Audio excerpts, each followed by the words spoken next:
Hello student, welcome to our classes. आज हम सब देखेंगे एक्सरसाइज 1.2 क्लास 10th के, जिसमें हम देखेंगे वास्तविक संख्याओं के बारे में। किसके संख्याओं के बारे में? वास्तविक संख्याओं के बारे में। इसके पहले वाले एक्सरसाइज 1.1 के बारे में हम लोगों ने इसके पहले अभ्यास में पढ़ा है। तो अगर आपने उस वीडियो को नहीं देखा तो आप सबसे पहले उस वीडियो को देख सकते हैं, उसके बाद आप एक्सरसाइज 1.2। तो आइए देखते हैं एक्सरसाइज 1.2 के बारे में। तो देखिए एक्सरसाइज 1.2 क्या कहता है उसके बारे में। देखिए एक्सरसाइज 1.2 का पहला क्वेश्चन है, निम्नलिखित संख्या को अभाज्य गुणनखंडों के गुणनफल के रूप में व्यक्त कीजिए। करें, निम्नलिखित संख्या को अभाज्य गुणनखंडों के गुणनफल के रूप में व्यक्त कीजिए। तो देखो पहला क्वेश्चन 140 है। क्या लिखा गया? 140। हम इसको गुणनफल के रूप में व्यक्त करते हैं। तो देखिए हम अभाज्य गुणनखंड करेंगे तो यहाँ पर तो 140 है, ठीक है। तो यहाँ पर 0 है तो सबसे पहले हम 2 से काटते हैं, 2 सते 14। फिर देखो 0 है तो 2, 2 3 6, 1 इधर गया तो 2 पंचे 10 हो गया। फिर हमारे पास हो जाएगा 5, 5 सते 35 और 7 एक का 7। अगर इसका गुणनखंड देखें तो इसका जो गुणनखंड है, इसका जो गुणनखंड है वो आपके पास हो जाएगा कितना कि 2 इंटू 2 इंटू 5 और इंटू 7। तो यह आपके पास हो जाएगा क्या? आंसर। अगला है क्वेश्चन 156। कितना है? 156। तो 156 है हमारे पास, तो इसका हम निकालेंगे गुणनखंड। क्या निकालेंगे? गुणनखंड ज्ञात करते हैं। तो गुणनखंड हमारे पास देखो क्या होता है कि 2 सते 14 हो गया, 1 इधर गया तो 2 अट्ठे 16 हो गया। क्या हो गया? 2 अट्ठे 16। अब हम क्या करते हैं, यहाँ पर हमारे पास क्या हो जाएगा कि 2, फिर यहाँ पर 2 3 6, फिर 2 9 18, 2 9 कितना होगा? 18। फिर 3 1 का 3 और 3 3 का 9, फिर 13 1 का 13। फिर से आप देख सकते हैं कि 2 1 सते 14, 1 इधर गया 2 अट्ठे 16, 2 3 6, 2 9 18 और 3 1 का 3, फिर 3 3 का 9, फिर 13 1 का 13। अगर इसके गुणनखंड की बात की जाए, इसका जो गुणनखंड अगर देखा जाए या फैक्टर अगर आप देखें गुणनखंड, तो गुणनखंड आपके पास है 2 इंटू 2 और 3 इंटू 13। तो यही आपके पास क्या हो जाएगा? आंसर हो जाएगा। अगला क्वेश्चन है, तीसरा क्वेश्चन आपके पास है कि 38 और 85। तो इसके अंतिम अक्षर में 5 है, तो सबसे पहले 5 से काटो। इससे 5 से हम इसको क्या करते हैं? विभाजित करते हैं। तो 5 सते 35 और 3 इधर गया तो 5 6 30 और 2 इधर गया तो 5 25। ठीक। अब हम यहां से करते क्या है कि 5 से 3 काटेंगे तो 5 1 का 5, 2 इधर गया तो 5 25 और 5 3 15। 153 आ गया तो 3 5 15 और 3 1 का 3। फिर 3 1 का 3 और 3 सते 21 और ये हो जाएगा 17 1 का 17। अगर इसके गुणनखंड के बारे में देखें तो इसका जो गुणनखंड है वह आपके पास आता है, क्या आता है? गुणनखंड 5 इंटू 5 इंटू 3 इंटू 3 इंटू कितना? 17। ये आपका पास गुणनखंड हो गया। फिर से देखिएगा यही गुणनखंड 5 को 5 सते 35, फिर 3 इधर गया 5 6 30, फिर 2 इधर गया 5 25। फिर हम काटते हैं तो 5 1 का 5 और 2 इधर गया 5 25 और फिर 1 इधर गया 5 3 15। अब यहां से फिर 3 5 15 और 3 1 का 3, फिर 3 1 का 3 और 3 सते 21 और 7 17 1 का 17। देखिए यह नियम न लगाइएगा कि हम पहले छोटे से काटे फिर बड़े से काटे। आप जिस संख्या से क्या करते हैं? विभाजित कर रहे हैं तो उसी संख्या से आप विभाजन कर सकते हैं। इसमें कोई दिक्कत नहीं है कि आप हमेशा, निश्चित नहीं है कि आप छोटे से डिवाइड करो फिर बड़े से, फिर उसके बाद बड़े से। यह कोई ऐसा नियम कहीं पर नहीं है, ठीक है। अब आते हैं चौथा क्वेश्चन। ये सरल करने के लिए चीजों को ऐसा बतलाया जाता है जैसे आप चीजों को सरल रख सके, ठीक है। आइए देखते हैं 5005। तो 5 से अगर डिवाइड करते हैं 5 1 का 5, 0 0 5 1 का 5। अब 1001 आ गया कितना आ गया 1001। हम इसको अगर देखें तो 1001 अगर डिवीजन की बात करें तो देखो 1001 यहां से अगर देखा जाए 1001 है तो 1001 जो होता है 3 त्रिक का 9, फिर इधर गया 3 त्रिक का 9, 10 हो गया, नहीं कटेगा, 101 से कटेगा क्या, 101 एक बार जाए तो एक एक का एक, 0 0 एक का एक, अच्छा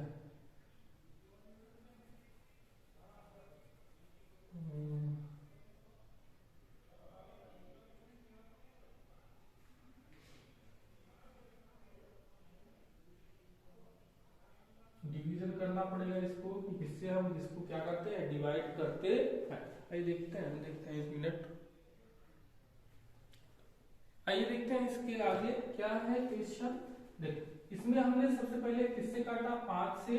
अब देखो हम क्या करते हैं, यही 7 से हमने काटा था, 7 से डिवीजन किया था, तो क्या हो जाएगा 7 चौक 28, तो 7 एक का 7 हो गया, 7 एक का 7, फिर हमारे पास तो देखिए इधर गया 3 इधर गया तो हो जाएगा 30, 7 चौक 28, फिर 7 त्रिक 21, 7 त्रिक कितना 21, फिर हमारे पास हम क्या करते हैं इसको 11 से काटते हैं, तो 11 का 11 और 11 तिया 33, फिर 13 का 13, 13 का कितना 13, तो इसका जो फैक्टर हुआ हमारे पास गुणनखंड, तो गुणनखंड आपके पास इसका कितना हो गया उसको देखते हैं। तो गुणनखंड जो आपके पास है वह है 5, 7, 11 और 13, यही क्या होगा हमारा आंसर होगा।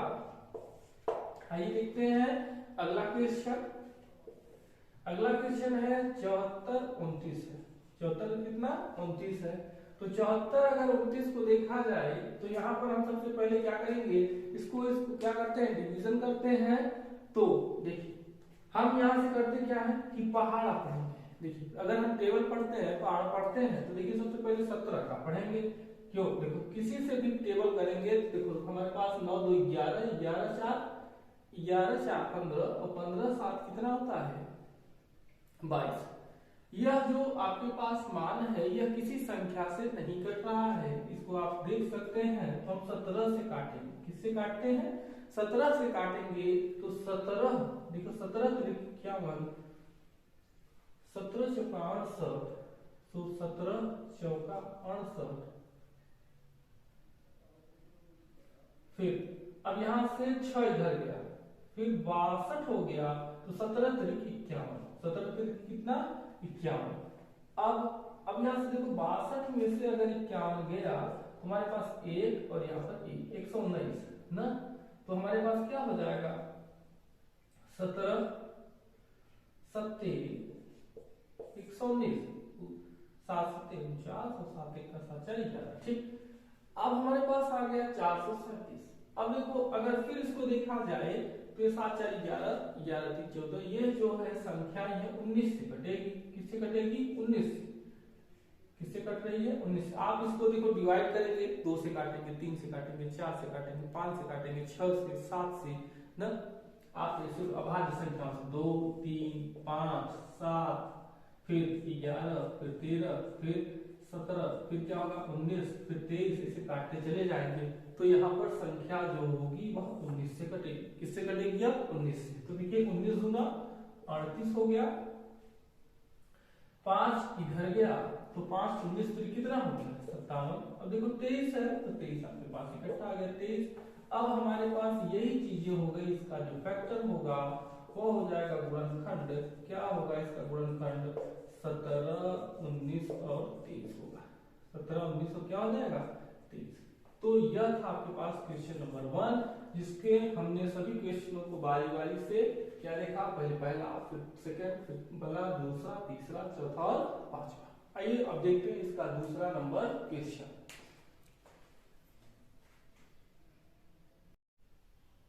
आइए देखते हैं दूसरा क्वेश्चन।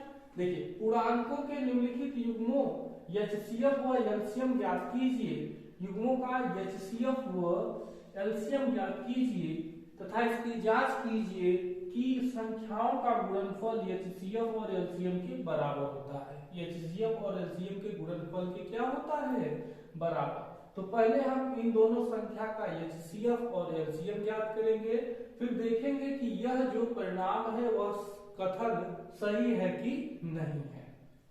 आइए सबसे पहले हम संख्याओं का गुणनफल करते हैं, गुणनखंड।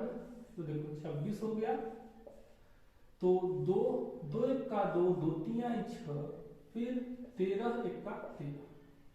अगर इसका हम देखें तो यहाँ पर फैक्टर यह हो गया। फिर 91 का देखते हैं तो 91, तो देखिए 7 एक का 7 और 7 त्रिक 21, फिर 13 एक का 13। तो यह तो गुणनखंड हो गया, यह तो क्या हो गया, इसका गुणनखंड हो गया। तो उसके बाद हम यहाँ से देखते हैं कि 26 और यहाँ पर 91, 26 फिर क्या लिखे 91, ठीक है। अब यहां से देखो 26 का गुणनखंड होता है कितना कि 2 इंटू 13, 2 इंटू 13, और इसका होता है 7 इंटू 13। हम निकालेंगे इसका एलसीएम। तो देखो एलसीएम कहता है कि जो पहले कॉमन हो पहले उसको लिखो, तो जो पहले कॉमन था पहले उसको लिख लीजिए, फिर जो बचा हो उसको भी लिख लो, जो बचा है उसको भी लिख लीजिए। तो हमारे पास हो जाएगा 13 गुना 26 और 7 छंग 42 का 2 हासिल 4 और 7 दूना 14 और 14 और 4 कितना 14 और 4 18, हो गया 182। अगर एचसीएफ की बात करें तो देखो एचसीएफ क्या कहता है कि जो केवल कॉमन हो, जो दोनों में कॉमन हो अर्थात उभयनिष्ठ हो, केवल वही क्या होता है एचसीएफ होता है। तो हमने देखो एचसीएफ और एचसीएफ ज्ञात कर लिया। अब हमें सिद्ध करना है कि संख्याओं का जो गुणन होता है, संख्याओं का गुणनफल जो होता है, संख्याओं का गुणनफल किसके बराबर होता है, एचसीएफ व एलसीएम के बराबर होता है। गुणनफल भी क्या होता है बराबर। तो संख्याओं का गुणन क्या है, देखो संख्या है 26 और 91। एचसीएफ की बात करें तो देखो एचसीएफ आपके पास है 13 और एलसीएम है कितना 182। गुणा कर लीजिए, यहां से गुणा करते हैं, देखो गुणा कर लेते हैं हम कि यहाँ पर 26 है, यहाँ पर कितना है 91, 6 एक का 6, फिर हो जाएगा कितना 6 9 54, फिर 2 एक का 2 और 2 9 18, 6 6 8 5 13 का 3 हासिल 1 1 और 1 कितना 2, यह हो गया 23 66। अगर इसका भी मान 23 66 आएगा तो आपके पास यह कथन सत्य है, अन्यथा यह क्या है गलत। तो 13 गुना 26 का 6 हासिल 2, 13 104 104 2 106 हासिल 10, और यहाँ पर 13 का 13 और 10 कितना 13 का 13 और 10 कितना 23। तो देखो LHS बराबर आ गया RHS, अतः यही हमें क्या करना था, ज्ञात करना था कि यह होता है कि नहीं। ठीक है, तो यह था आपके पास पहला नंबर क्वेश्चन दूसरे का, जिसमें हमें सबसे पहले एलसीएम ज्ञात, पहले हमने फैक्टर किया दोनों संख्याओं का, फिर हमने एलसीएम ज्ञात किया, फिर एचसीएफ ज्ञात किया, फिर संख्याओं का गुणनफल बताया कि एचसीएफ और एलसीएम के गुणनफल के बराबर है। आप लोग इसको नोट कर लीजिए, फिर हम लोग देखते हैं इसका दूसरा नंबर क्वेश्चन। देखिए इसको हटाते हैं, अब इसका काम खत्म, तो इसको नहीं लिखेंगे, अभी ये वाला अगला क्वेश्चन है। देखो अगला क्वेश्चन क्या है उसको देखते हैं। देखो दूसरा नंबर क्वेश्चन हमारे पास दिया गया है कि 502 510 और 92। तो देखो सबसे पहले हम 510 का निकालेंगे गुणनखंड, क्या निकालेंगे गुणनखंड करेंगे। तो देखो 0 है तो सबसे पहले 2 से, तो 2 दूनी 4, एक इधर गया 2 पंचे 10, फिर एक इधर गया 2 पंचे 10। अब 5 है तो देखो 3 से भी कटेगा, 3 8 24 3 5 15, तो हो जाएगा 3 3 8 24, एक इधर गया तो 3 5 15। अब यह 3 से नहीं कटेगा तो 5 से काटते हैं, 5 1 का 5 और 5 7 35, 3 इधर चला गया था, फिर 17 1 का कितना 17, 17 1 का 17 हो गया। अब हम निकाल लेते हैं 92 का भी गुणनखंड, तो 92 का निकालते हैं, 2 2 चौके 8, 2 छंग 12 2 दूनी 4, 2 3 आई 6 और 23 1 30। हमारे पास अब हम गुणनखंड देखते हैं तो 510 है, फिर यहाँ पर है 92 और दोनों का गुणनखंड तो 2 3 5 और फिर क्या है 17। इधर देखते हैं तो 2 2 और कितना है 23। हम यहाँ से सबसे पहले करते हैं क्या है कि जो पहले कॉमन है उसको लिखेंगे। एलसीएम के लिए जो पहले सबसे पहले कॉमन है तो सबसे पहले उसको लिखते हैं। एलसीएम का मतलब लोवेस्ट कॉमन फैक्टर, मल्टीपल यहाँ पर है। अब यहाँ से 2 हो गया, अब यहाँ से जो नहीं बचा है उसको भी लिख लेते हैं हम। 2 एक बार 2 और है, एक बार 3 है, एक बार 5 है, फिर 17 है, फिर कितना है 23 है। अगर HCF की बात की जाए तो HCF कहता है कि जो कॉमन है बस उसी को लिखो, जो कॉमन है बस उसी को। अब गुणा कर लीजिए तो 5 दूनी 10 और 10 दूना 20, 20 तिहाई 60 और 17 छक्का 102 तो हो जाएगा कितना 102 और 0, तो 102 और 0 और यहाँ पर है 30। 3 0 जा 0, 3 दूना 6, फिर 0, फिर 3 1 का 3, 2 0 जा 0, 2 दूनी 4, 2 0 जा 0 और 2 1 का 2, 0 6 4 3 और 2 तो 23 460। क्या लिख सकते हैं आप कि 23 460। अब आते हैं हम कहां पर कि अब हम देखेंगे कि संख्याओं का जो गुणनफल है वह एलसीएम और एचसीएफ के बराबर है कि नहीं। तो संख्या का गुणनफल, संख्या का देखेंगे गुणनफल HCF और इंटू एलसीएम। HCF इंटू क्या देखेंगे एलसीएम देखते हैं। तो देखो संख्या का गुणनफल, देखो संख्या क्या है 510 इंटू 92, तो 510 इंटू 92 और फिर है HCF हमारे पास 2 है और एलसीएम है 23 46 जी। अब गुणा कर लीजिए तो होगा क्या, पहले 510 इंटू 92 का कर लेते हैं।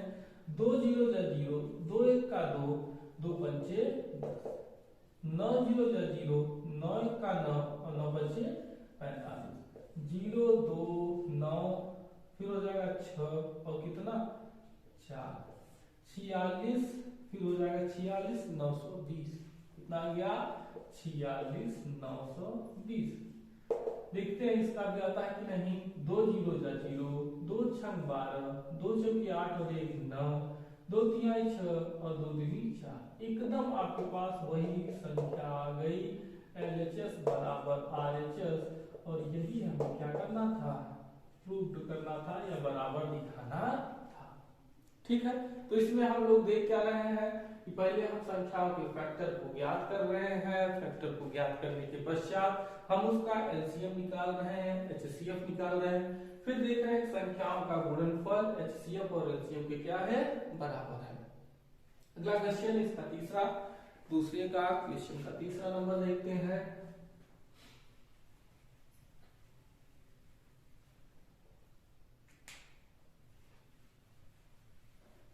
यदि आपको वीडियो पसंद आ रहा हो तो वीडियो को लाइक कर दीजिए और अपने सभी मित्रों में वीडियो को शेयर करिए, जिससे एक्सरसाइज 1 के जितने भी क्वेश्चन हैं सभी क्वेश्चन को आप और आपके मित्र बहुत बेवकूफी से, बहुत ही अच्छे तरीके से इसको लगा सके। आइए देखते हैं अब इसी का तीसरा क्वेश्चन लास्ट हमारे पास है 336। तो 336 देखो 2 1 का 2, एक इधर गया तो 13 हो गया, 2 6 12, एक इधर गया तो 2 8 16, फिर 2 8 16, 2 चौके 8, फिर 2 दूनी 4 और 2 चौके 8 और 2 दूनी 4, फिर 2 दूनी 4 तो 2 1 का 2 हो गया, फिर हमारे पास हो गया 3 7 21 और 7 1 का 7। हम यहाँ से निकालेंगे किसका 54 का। तो 54 देखिए क्या हो जाएगा 2 दूनी 4, 2 7 14 और 3 9 27 और फिर 3 3 का 9 और 3 1 का 3। अब इसके आगे से अगर हम देखें तो हमारे पास है कितना 336 और यहाँ पर है 56। 336 का गुणनफल 2 into 2 into 2 into 2 into 3 into 7। इसका देखेंगे तो 2 इंटू 3 इंटू 3 इंटू 3। अब जो कॉमन है एलसीएम के लिए क्या हम देखते हैं कि जो कॉमन है सबसे पहले उसको लिखेंगे। तो जो कॉमन है उसको हमने लिख लिया। देखो 2 और 3 क्या है, कॉमन है। अब बचे क्या, 3 बार 2 बचा, 1 2 और 3, 1 बार 7 बचा और 2 बार 3 बचा। अब गुणा कर लीजिए, 2 3 6, 6 8 6, देखो 2 3 6, 6 दूनी 12, 12 चौक 48, 12 चौक 48, 48 फिर 7 त्रिक 21 और 21 3 63, 48 और 63, तो 3 8 24, फिर हो जाएगा 3 चौक 12 और 2 14, फिर हो जाएगा 6 48 और 6 चौक 24 और 4 28, 4 2 8 1 9 1 10 का 0 हासिल, तो 30 कितना हो गया, 30 24। अब हम एचसीएफ ज्ञात करते हैं। तो एचसीएफ देखिए कहता क्या है, एचसीएफ जो कॉमन है बस उसी को लिखेंगे, 2 3 6, जो कॉमन है बस उसी को एचसीएफ बनाते हैं। क्या बनाते हैं, उसी को एचसीएफ बना लेते हैं। आइए देखते हैं। अब हम क्या करेंगे, इसको सिद्ध करेंगे कि संख्याओं का जो गुणनफल है वह एचसीएफ और एलसीएम के बराबर होना चाहिए। तो संख्या का गुणनफल बराबर एचसीएफ इंटू क्या, एलसीएम। अब हमारे पास क्या है, संख्या का गुणनफल, देखो संख्या है 336 इंटू 54 और एचसीएफ है हमारे पास 6, एलसीएम कितना है 30 24। देखो इसको 336 इंटू 54 हम क्या करते हैं, इसका गुणा कर लेंगे। क्या करते हैं, गुणा कर लेते हैं। तो 4 6 24, 4 3 12 और 2 14, 4 3 12 और 1 13, 5 6 30 हासिल 3, 5 3 15 3 18 हासिल 1 और 5 3 15 और 1 16, 4 4 8 3 11 11 का 1 हासिल 1, 6 1 7 और 1 8 18 144। अब यहाँ से 6 6 24, 6 दूनी 12 और 2 14 और 6 3 कितना 18। तो LCM LHS is equal to RHS हो गया और यही हमें क्या करना था, प्रूव करना था।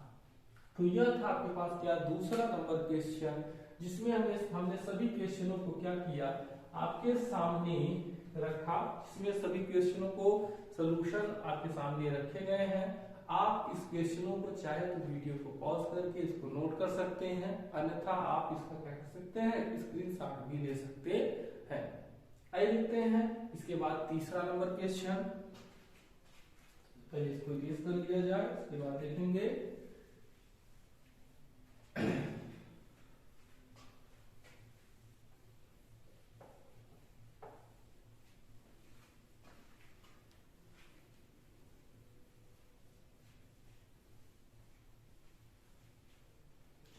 आइए देखेंगे इसका तीसरा नंबर क्वेश्चन। तीसरा नंबर क्वेश्चन क्या कहता है इसके बारे में, देखिए कि अभाज्य गुणनखंड विधि द्वारा पूर्णांकों के एलसीएम और एचसीएफ ज्ञात कीजिए। हमें तीसरा क्वेश्चन करना है अभाज्य गुणनखंड विधि द्वारा, अभाज्य गुणनखंड विधि द्वारा पूर्णांकों के एचसीएफ व एलसीएम ज्ञात कीजिए। तो हम ज्ञात करते हैं। तो देखिए क्या है, पहला क्वेश्चन आपके पास है 12 15 21, सभी क्वेश्चनों को लिख लेते हैं पहले, 12 15 और 21। अभी जैसे हम लोगों ने इसको लिखा था, इसके पहले वाले क्वेश्चन को, 3 क्वेश्चन इसमें भी हैं, 17 23 29 8 9 25, 17 23 29 और फिर है 8 9 25 है। आइए देखते हैं, हमें ज्ञात करना है HCF व LCM। HCF और क्या ज्ञात करना है, LCM ज्ञात करना है। तो यहाँ से सबसे पहले हमारे पास देखो क्या हो जाएगा, 12 15 और इधर क्या करेंगे 21।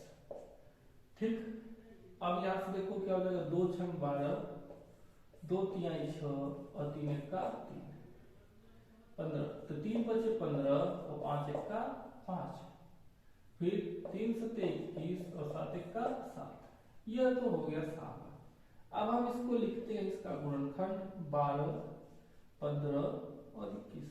अभी हमने HCF और LCM ज्ञात किया था, उसी विधि से हम क्या करते हैं, HCF और LCM को क्या करेंगे, ज्ञात करेंगे। ठीक है, तो देखिए क्या हो जाएगा, 2 2 और 3 3 और 5 और 3 और 7। क्या हो जाएगा, देखो यहाँ से जो सबसे पहले कॉमन है, देखो जो कॉमन है, तो जो कॉमन है पहले उसको लिख दिए, तो HCF वही जो कॉमन है उसे कहते हैं HCF, तो हो जाएगा 3। HCF कितना 3। LCM कहता है, क्या कहता है LCM, कि जो पहले कॉमन है पहले उसको लिख लो, फिर जो बचा है उसको भी लिख लो। मतलब जो पहले जो मिल रहा है उसको पहले लिख लो, और जो बच गया फिर उसको भी लिख लो ना। तो यह क्या हो जाएगा, ये आपके पास क्या होता है, LCM। क्या होता है, LCM होता है ना।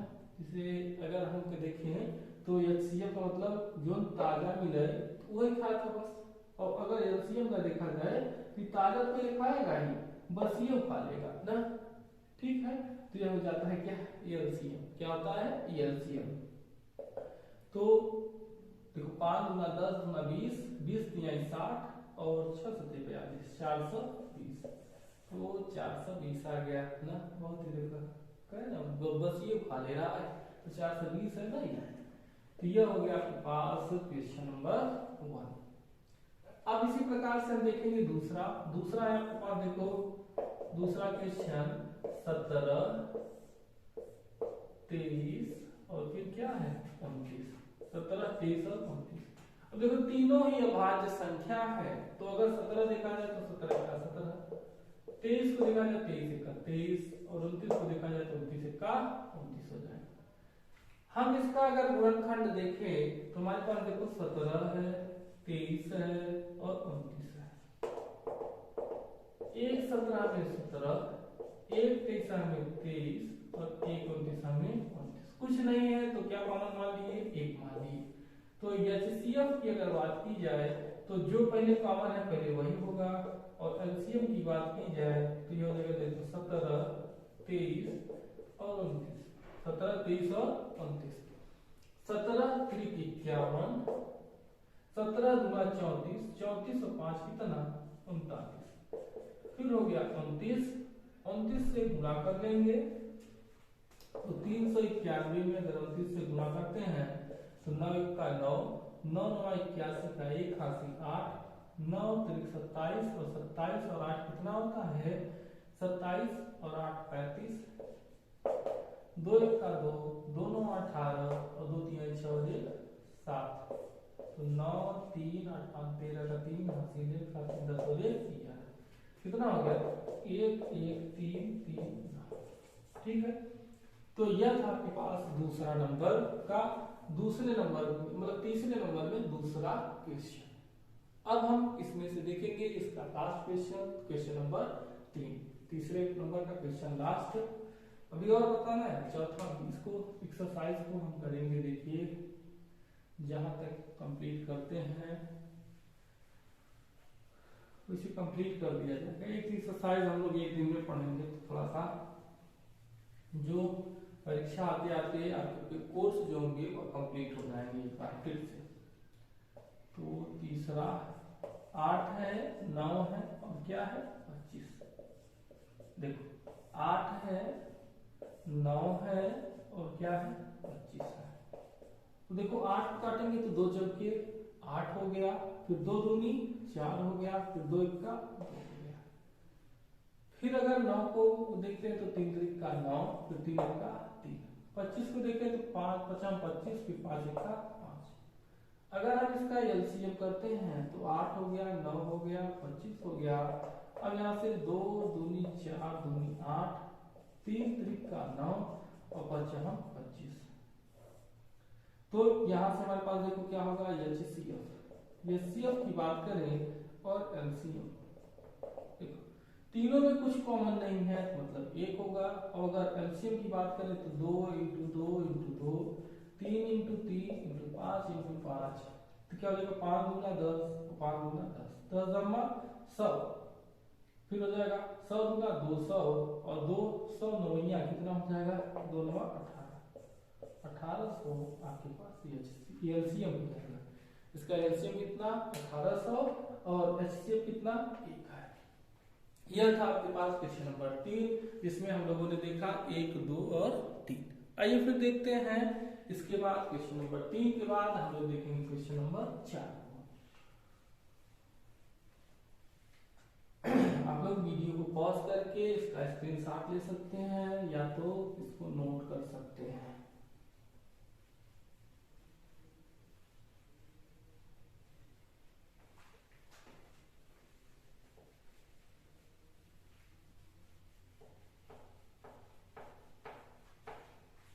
देखते हैं अगला आपके पास देखिए क्वेश्चन क्या है, उस क्वेश्चन के बारे में।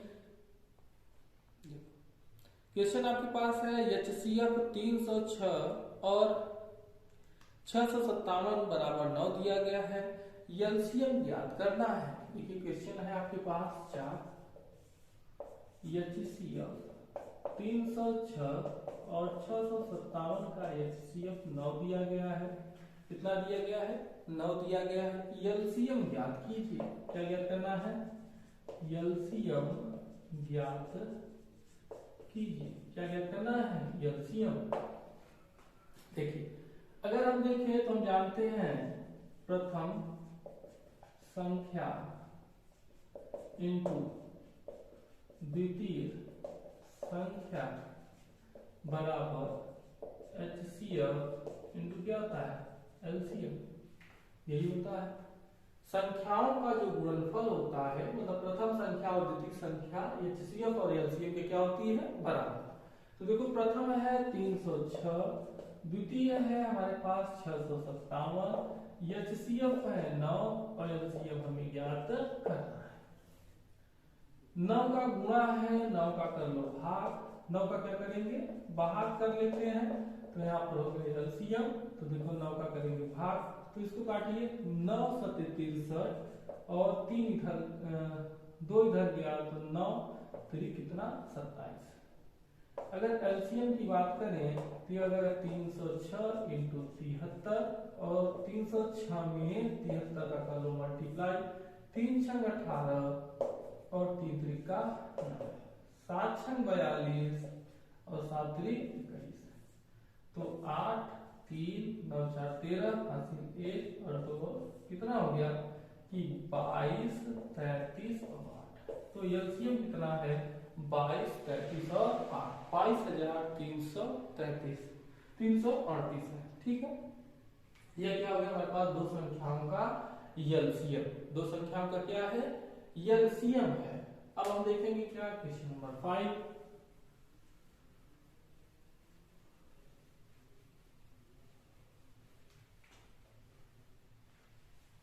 देखिए क्वेश्चन नंबर 5 हमारे पास देखिए क्या है कि क्वेश्चन नंबर 5 की बात करते हैं। तो देखो 5 है हमारे पास क्या कि जांच कीजिए कि किसी प्राकृतिक संख्या n के लिए संख्या 6 की पावर n अंक 0 पर समाप्त होता है। देखो क्या करना है क्वेश्चन नंबर 5 में कि जांच कीजिए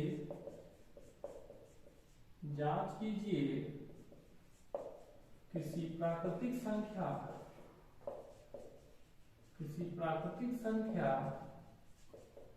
n के लिए 6 की पावर n 0 पर समाप्त होता है, 0 पर समाप्त होता है। अगर हम देखें तो हमारे पास देखो क्या हो जाएगा कि हम जानते हैं कि 6 बराबर होता है 2 की पावर 3। 6 बराबर क्या होता है 2 की पावर, मतलब 6 का जो फैक्टर होता है 2 इंटू 3, 2 तिहाई 6। हम यहाँ से कर सकते हैं कि 6 की पावर n है तो हम कर सकते हैं 2 इंटू 3 की पावर n।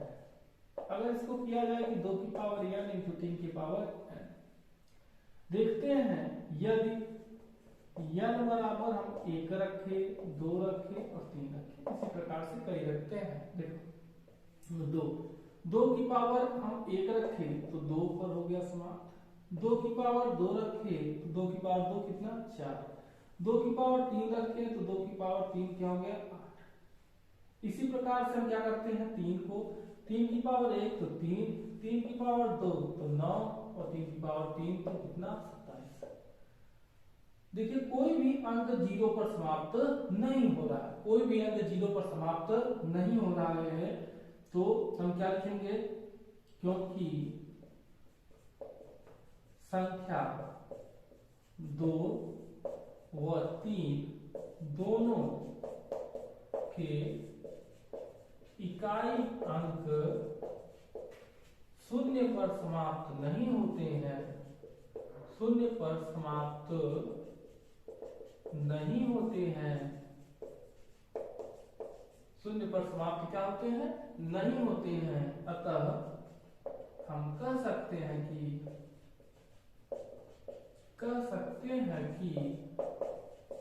संख्या 6 के पावर n 0 पर समाप्त नहीं होगी, 0 पर समाप्त नहीं होगी। अगर 6 की पावर आप कितना भी रखिए 1 2 3 4 5 अनंत, कभी भी ये 0 पर समाप्त नहीं होगी। तो यह आपके पास क्वेश्चन नंबर 5 था। आप लोग इसको देख लीजिए, उसके बाद हम लोग देखते हैं अगला क्वेश्चन। एक बार इसको देख लो आप।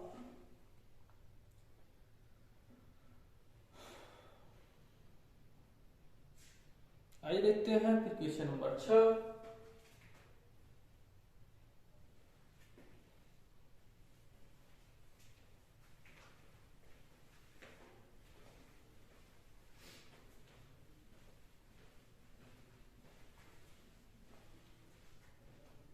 क्वेश्चन नंबर 6 क्या है?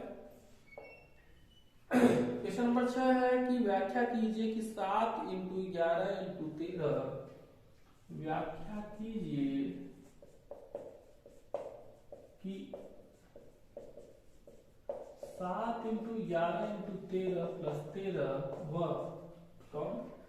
व 7 into 6 into 5 into 4, 7 into 6 into 5 into 4 into 3 into 2 into 1 plus 13, 1 plus 5 है, 1 प्लस 5 जो है भाज्य संख्या क्यों है, भाज्य संख्या क्यों है? अब देखो भाज्य संख्या कहा है तो हम भाज्य संख्या के लिए देखिए क्या करते हैं कि भाज्य संख्या के लिए सबसे पहले हम लगाते हैं यूक्लिड थ्योरम। कौन सा थ्योरम लगाएंगे? यूक्लिड थ्योरम लगाएंगे, जिसमें हम दोनों संख्याओं का गुणन कर लेंगे। पहले गुणन करने के पश्चात जो संख्या बड़ी होगी उसे a मानेंगे और जो संख्या छोटी होगी उसे b मानेंगे, और उसके पश्चात हम उसको यूक्लिड थ्योरम से हल करेंगे। अगर हल हो जाएगा तो वह क्या है? भाज्य है, और अगर हल नहीं होगा तो वह भाज्य नहीं है। आइए देखते हैं। तो यहाँ पर सबसे पहले इसको गुणा कर लेते हैं। 6वां नंबर क्वेश्चन, जिसमें हमने व्याख्या करनी है 7 11 13 प्लस 13 का, और इसमें यह भाज्य संख्या क्यों। देखो गुणा करते हैं तो 11 77 और 77 का 13 में गुणा करेंगे तो आएगा आपके पास 1001, क्योंकि 13 7 91, 13 7 91, 91 और 900 और प्लस हो गया 13 हो जाएगा 1014। इसको गुणा करते हैं तो देखो हो जाएगा कितना, 2 3 6 6 6 24, 24 पंच 120, 120 का 42 में गुणा करते हैं तो हो जाएगा कितना 50 40, और प्लस 5 है तो हो जाएगा 50 और 45। यह बड़ा है तो इसे a मान लीजिए, और यह छोटा है तो इसे हम क्या मान लेते हैं? b मान लेते हैं। हम सिद्ध करेंगे कि यूक्लिड थ्योरम से यदि यह क्या होता है कि यदि संख्या इसका भाज्य हो जाती है, अर्थात यह डिवाइड हो जाता है, तो वह आपके पास भाज्य है, और अगर डिवीजन नहीं होगा तो वह भाज्य नहीं है। तो हम क्या जानते हैं, यूक्लिड विभाजन प्रमेयिका से, यूक्लिड विभाजन प्रमेयिका से a बराबर बी क्यू प्लस आर हो गया, यह हो गया 50 45 और हमारे पास हो गया 1014। अब 1014 का अगर हम 4 से गुणा करें तो देखो 4 चौक 16, हम यहाँ से कर लेते हैं, एक बार रफली एक तरफ करते रहते हैं, 50 45 जैसे सरल होता है चीजें, 4 बार गया तो देखो 4 चौक 16 हो गया, फिर 4 एक का 4 और 1 5 हो गया, फिर 4 0 जा 0 और 4 एक का 4, 15 में से 6 गया 9 और फिर 13 में से 5 गए 8 और फिर यहाँ पर 9। अब देखो यहाँ से कितना आया, गुणा करने पर 4 आया है और यहाँ पर जो शेषफल आया वो 989 आ गया, यह यहाँ आ गया 1014 और यह यहाँ आ गया 989। अब देखो एक ही बार जाएगा, 989 यहाँ पर 1014, जो यहाँ है वह यहाँ आ गया। देखो यह कोई नया नियम नहीं है यूक्लिड, यह क्या है, एक आपके पास पुराना नियम जो आपने एचसीएफ में पढ़ा है भाग विधि से, उसी को यूक्लिड ने अपना नाम दे दिया, यूक्लिड विभाजन प्रमेय। अब 989 को 1 से भागफल ले जाते हैं तो ये हो जाएगा 9 का 9, 9 1 8 8 9, 14 में से 9 गए 5 और फिर 10 में से 8 गए 2 और 9 में से 9 गया कैंसिल आउट, कितना बचा इतना और प्लस कितना बचा 25। यह आपके पास इधर आया कितना 989 आया, 989 यहाँ पर 25 को अगर हम कितनी बार ले जाए तो 989 आता है, तो देखो 25 39 बार ले जाएंगे तो 975 है। आप गुणा कर लीजिए तो 900 अगर 39 बार ले जाएंगे तभी आएगा, तो यहाँ पर हो जाएगा 39 बार ले गए तो इतना आ गया, कितना बचा है 9 में से 5 गए 4 और 8 में से 7 गए 1, यह 25 इधर आया 25 और हम इधर 14 आया, 14 1 का 14 और 14 और कितना होता है 14 1 का 14 और 25 में से 14 गया कितना बचेगा 5 में से 4 गया, यहाँ पर है 5 में से 9 में से 5 गए 4 7 गए 1, यहाँ पर 25 है। अगर हम 14 1 का 14 ले जाते हैं 5 में से 4 गए 1 2 में से 11, कितना बचा 11, तो यहाँ पर 11 बचा, 14 यहाँ आता है तो 14 11 यहाँ आता है, 11 का 11 प्लस कितना बचा 3, 11 3 14, फिर 11 यहाँ आ गया 3 3 का 9 और 9 2 11, फिर यह 3 यहाँ आ गया तो 2 2 1 का 2 2 और 1 3, फिर 2 यहाँ आ गया तो हमारे पास कितना हो जाएगा 1 1 का 1 1 और 1 2, फिर 1 यहाँ आ गया हमारे पास हो जाएगा 1 1 का 1 और 1 प्लस 0, तो हमारे पास जो भाज्य संख्या होगी वो होगी 1 क्योंकि कट गया, अतः यह क्या है संख्या भाज्य है, अतः संख्या क्या है भाज्य संख्या है। आप इसको काट दीजिए, इसको नहीं लिखना है आपको, इसको केवल रफली कार्य के लिए आपको बस क्या करना है जानकारी रखनी है, हमारे पास ये चीजें ऐसी होती है। अब हम यहाँ से करते क्या है कि अब हम यहाँ से क्वेश्चन नंबर नोट करेंगे, कौन सा थोड़ा सा वीडियो बहुत लॉन्ग हो गया है, फिर भी हम इसको देख लेते हैं, इसको क्वेश्चन नहीं देखेंगे लिखेंगे, क्वेश्चन के ऊपर सॉल्यूशन देखेंगे। आइए देखते हैं। देखो किसी खेत के एक मैदान के चारों ओर एक वृत्ताकार पथ है, देखो एक वृत्ताकार पथ है मतलब एक वृत्ताकार पथ दिया गया है और उसमें इस मैदान का एक चक्कर लगाने में सोनिया को 18 मिनट लगते हैं, तो सोनिया को दिया गया है सोनिया को चक्कर लगाने में कितना मिनट लगता है 18 मिनट लगता है, ठीक है। जबकि इसी मैदान का चक्कर लगाने में रवि को 12 मिनट लगते हैं, मान लीजिए दोनों एक ही स्थान से एक ही समय में चलना प्रारंभ करते हैं तो कितने समय बाद वे पुनः मिलेंगे, कितने समय बाद वे पुनः मिलेंगे। और रवि को चक्कर लगाने में कितना समय लगता है, 12 मिनट लगता है। और एक ही स्थान से दोनों चल रहे हैं तो और दोनों कितने समय बाद पुनः मिलेंगे, तो आपको पुनः मिलने की बात कर रहा है तो आप निकाल लीजिए लस। क्या निकालेंगे, लस निकालेंगे। साथ में निकाल लेते हैं तो दोनों 18, 2 6 12, फिर हो जाएगा 2 3 6, और फिर हो जाएगा हमारे पास कितना, 3 त्रिका 9, 3 का 3, फिर 3 का 3, 3 का 3, गुणा कर लीजिए। लसर के लिए क्या हो जाएगा, 2 दूनी 4, 3 12 3 36। तो 36 मिनट बाद वे पुनः क्या करते हैं, दोनों आपस में मिल जाते हैं। तो यह था आपके पास एक्सरसाइज 1.2 जिसमें सभी क्वेश्चनों को हमने देखा, इसके सलूशन को देखा जो बहुत ही सरल थे, बहुत ही सिंपल थे और आपके पास साधारणतः उसको हल कराया गया। यदि आपको वीडियो पसंद आ रहा हो तो वीडियो को लाइक करिए, शेयर करिए और अभी तक सब्सक्राइब नहीं किया तो सब्सक्राइब करना ना भूलिए। Thank you so much video को देखने के लिए।